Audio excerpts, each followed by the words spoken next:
আমি অবাক হই, যেই বাঙালি কোকোকোলা বয়কট করে সেই বাঙালি সেই কোকোকোলার প্রমোটার আলী হাসানের গানে মিলিয়ন মিলিয়ন ভিউজ দেয়, তাকে সাপোর্ট করে, তার ব্যাপারে ফেসবুকে লেখালেখি করে।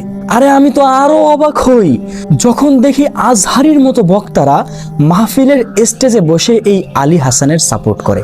আমি জানি র্যাপার আলী হাসানের ইসলামিক জ্ঞান একটু কম আছে, এজন্য সে বলেছে যে গান বাজনার টাকা হারাম, আমি হারাম টাকা দিয়ে বাজার সদাই করি না, 3 তলা বিল্ডিং করতেছি।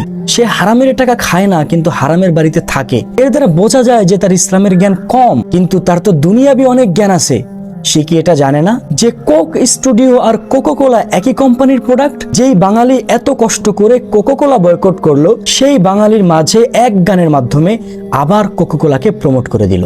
দেখুন, আমি র্যাপার আলী হাসানকে নিয়ে কিছুই বলতাম না, আমি জানতাম না যে সে মালোমা গান গেয়েছে। আমি আগেও এই ব্যাপারে কথা বলেছি, কিন্তু আমি জানতাম না যে সেখানে আলী হাসান আছে, কারণ আমি গান নিয়ে অতটা রিসার্চ করি নাই। কিন্তু যখন আমি দেখলাম ওই কোক স্টুডিওর গানে আলী হাসান আছে, তখন আমি আর জাতিকে সচেতন না করে পারলাম না। আমি 100% বিশ্বাস করি কোনো বাঙালি ইসরায়েলের সাপোর্টার কোকোকোলার সাপোর্টারদেরকে কখনোই পার পেতে দেবে না।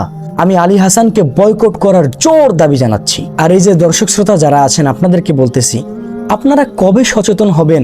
সেই ইসরায়েলের কোক স্টুডিও বাংলাদেশের গ্রাম বাংলার গান গায়, বাংলাদেশের ঐতিহ্য তুলে ধরে। আরে বাঙালি, তুমি কি করতেছো? অন্য দেশের কোম্পানি তোমার দেশে এসে তোমার দেশের গ্রাম বাংলার ঐতিহ্য তুলে ধরে, আর তুমি সেগুলো শুনে মজা পাও। তোমাদের দেশের শিল্পীরা কি গাঞ্জা খায়?